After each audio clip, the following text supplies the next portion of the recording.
avec les prêtres et autres religieux, nous avons intégré que le diable est noir, que Dieu est blanc, le teint clair est meilleur, que nos religions étaient profanes et la manifestation du diable et qu'il fallait s'en éloigner.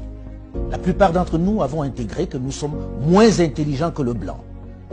Nos sœurs et nos mamans ont intégré le fait que les perruques, les moumoutes, longues et blanches, étaient plus beaux que leurs cheveux naturels. Il est venu le moment de sortir de cet obscurantisme. Il est venu le moment pour une jeunesse désormais bien formée et ouverte sur le monde, d'élaborer le narratif des Africains, de raconter notre histoire, de magnifier nos valeurs, de vulgariser notre savoir, notre conception de la vie. Bref, de récupérer la parole qui nous a été arrachée et de parler de nous, sans complexe, avec fierté. C'est pourquoi j'encourage les jeunes à produire autant qu'ils le peuvent, que ce soit dans la littérature, la culture ou dans le domaine de l'audiovisuel. Les programmes sur nos médias doivent ressembler à nous. Ils doivent refléter nos réalités. Nos feuilletons, nos films, nos jeux doivent ressembler à nous. Fini le mimétisme.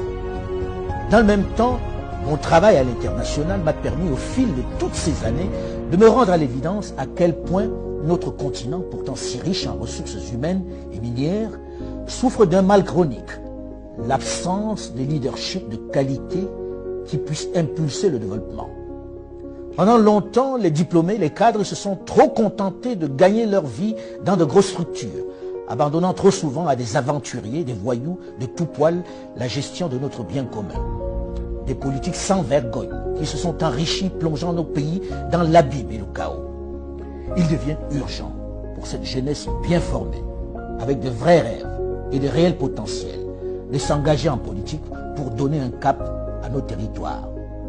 C'est eux qui doivent mettre un terme à cette pandémie qui fait plus de victimes que le paludisme, Ebola et le Covid-19.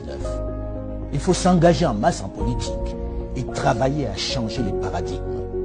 Il faut arrêter de laisser cette activité à des vieux essentiellement mus par la volonté de se maintenir aux affaires alors qu'ils n'ont aucun projet pour leur pays, alors que leur avenir est derrière eux. Une chose est certaine, et c'est triste de le dire, ma génération et celle de mes aînés ont échoué à développer l'Afrique.